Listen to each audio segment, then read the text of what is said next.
A convicted felon is accused of stabbing an anesthetician 15 times in the back and chest after stalking her on a hiking trail in Arizona. His name, Zion William Teasley, 22 years of age. He was captured on surveillance footage following the victim, Lauren Heike. Hopefully I pronounced her name correctly. Lauren Heike, 29 years of age. The murderer was following her for some time. We don't know quite how long, but for a lengthy period of time on April 28th, 2023. Lauren's body was discovered in an area just off the Route 11 trail, with police believing that she was chased through or over a barbed wire fence. Can you imagine that? Running for her life, trying to escape this madman, Zion William Teasley. Clearly, she knew that she was running for her life. She knew that he had extreme malice intent. Lauren suffered 15 stab wounds to her upper body, her back and chest. There were defensive wounds on her hands. She did what she could to fight off this scumbag murderer, Zion William Teasley. Unfortunately, to no avail. We're told that the murderer, Teasley, was caught on camera returning to the area where her body was discovered and climbing back over the fence. Teasley was identified from surveillance footage by both his probation officer, yeah, that's right, he's a convicted felon, as well as his former employer. There's plenty of other evidence stacked up against the suspected murderer,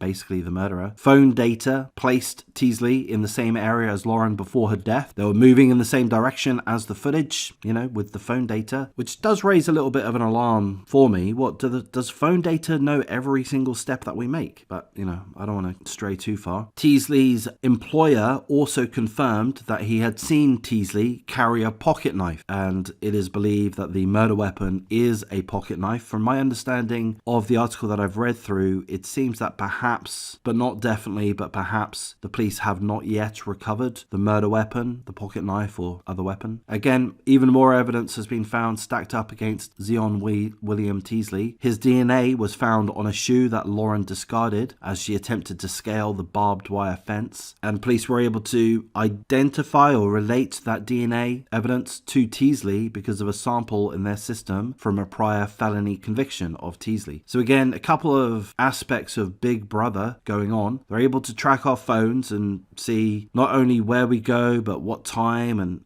I don't know, they seem to have a lot of ability to track us. And also, if you happen to be a convicted felon in the United States, they're going to have your DNA in all likelihood. So a lot of aspects of Big Brother, which are a little bit concerning to me, just a little bit though. I know a lot of people are extremely concerned about invasions of privacy from the state. Ultimately, I'm not that concerned given that I'm a law-abiding citizen that wants to be protected. So ultimately, from my point of view, no matter how much of an infringement these aspects are, I don't have anything to be afraid of myself. I'm not a criminal. I'm not about to go committing heinous crimes. So if this helps catch suspects, perpetrators of heinous crimes, SA, murder and such, then yeah, I largely support that. We're told that the suspected murderer was released from prison November 2022 after being sentenced to 3 years in prison after pleading guilty to robbery with a deadly weapon, disorderly conduct and robbery in June 2020. Recently, he had been fired from his job at a nearby sports store for being aggressive to female employees and also for stealing. So this is a convicted felon, a thief, and somebody who seemingly harbors anger issues against women. During an interview with detectives, Teasley identified himself as being the man in the footage. So as we say, there is CCTV footage or surveillance footage of Teasley climbing back over the fence, presumably after he had killed Lauren Heike. Teasley told detectives that he recognized Lauren from the news. Oh, that rings a bell, is what he said. But he also said that he wanted to look like her. He also told the detectives that he wanted to look like Lauren. And that rings off an alarm bell for me. What does that mean? He wanted to look like her. I mean, that seems to be a declaration of gender identity issues. That seems to be a declaration that he is trans or,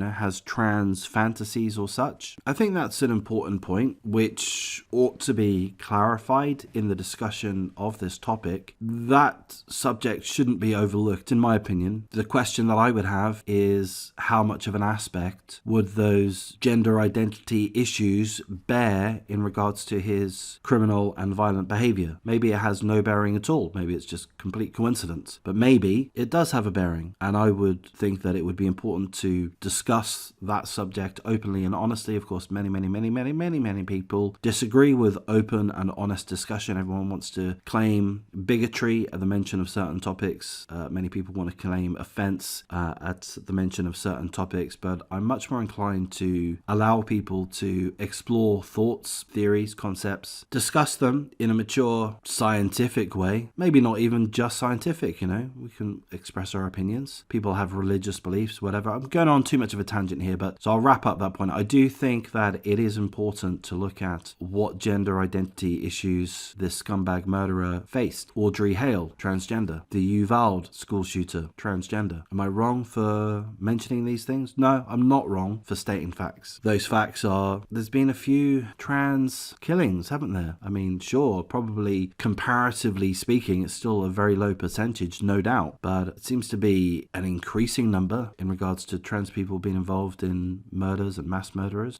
I don't know, just somewhat of a passing comment that I've perhaps dwelled on. If you'd like to comment on that, if you would like to tell me that I'm a very bad person, please do. If you think I've made a fairly decent point, give me a thumbs up. When the detectives asked if Teasley planned to kill Lauren, he said, "I am definitely not the person who plans to kill another person. If I was going to do something like that, it wouldn't be premeditated." I'm going to comment on that. I'm no lawyer, I'm no super genius, but to me, my take on that would be Teasley is effectively telling the detectives within the interrogation that his plea is that going to be that it was a moment of madness or something along those lines.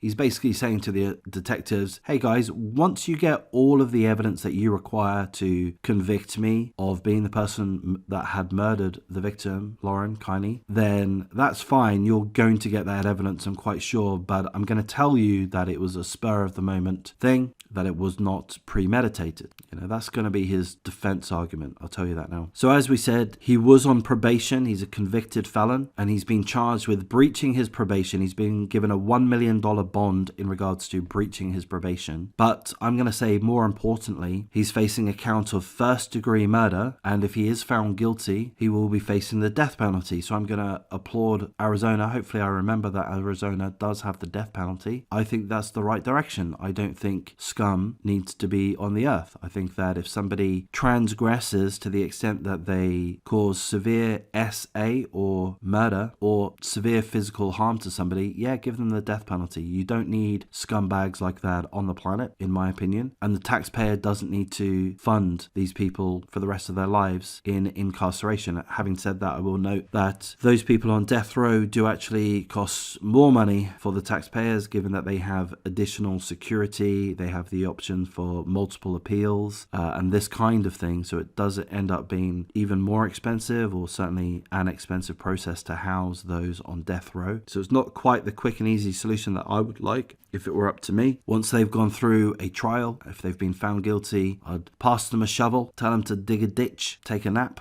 and a couple of guards will handle the rest of it. There is no bond in relation to the murder charge. So again, I applaud that Arizona will not afford this scumbag the opportunity to be released from jail prior to his trial. So that's absolutely the right thing to do. There seems to be a multitude of evidence. There's surveillance footage of the suspect climbing back over the fence immediately after the stabbing murder of Lauren Heike. There's phone data evidence placing him at the scene, stating which direction he was walking at various times, I presume prior to and immediately after the murder of Lauren Heike. There's speculation that he carried a pocket knife, which is believed to be the murder weapon. We're not sure if the murder weapon has been retrieved. We're not told that within the article that I've gone through. There's DNA evidence, probably, or perhaps the most damning evidence of all. DNA was found on Lauren's shoe, which was discarded as she attempted to scale the barbed wire fence. Again, she was chased. She was stalked on a hiking trail in Arizona. She was chased, and she knew she was being chased. She panicked. She ran for her life. She climbed over a barbed wire fence. That's not something that people like to do. She only did that because she was desperate. She lost her shoe in the process. One blessing is that that shoe captured DNA evidence from the suspected murderer, and that DNA evidence, I'm quite sure, will go a long way in leading to a conviction for this guy who's going to claim that he did not commit premeditated murder. If I were the judge, I would just ignore that. You knew what you were doing, pal. You were running after her. You were stalking her with malice intent. You had a pocket knife on you. You didn't accidentally chase Lauren Heike and then accidentally stab her 15 times in the back and chest. You knew what you were doing. Doesn't mean that it needs to be planned out weeks or months in advance. She could have been just a random victim. But he does say that he wanted to look like her. So what does that mean? Does that suggest that he knew Lauren Heike? The hiking trail, I believe, I'm right in saying, is very close to Zion William Teasley's home. So perhaps he had seen Lauren multiple times before. He says, oh yeah, I've seen her on the news. Maybe he was purposefully targeting her,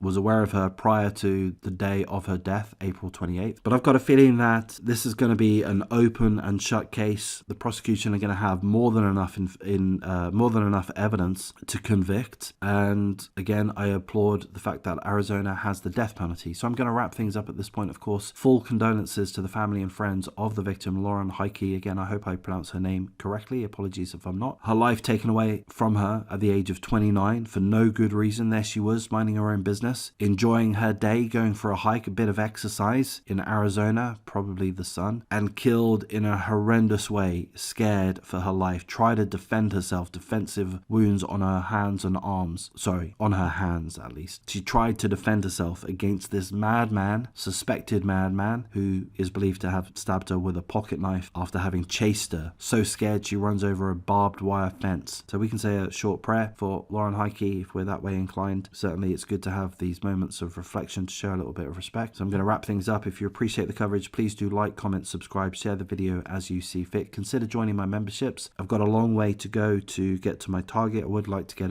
quite a number of members and I haven't got any yet. So if you're happy to get the ball rolling, that would be lovely. But thank you for listening. Take care.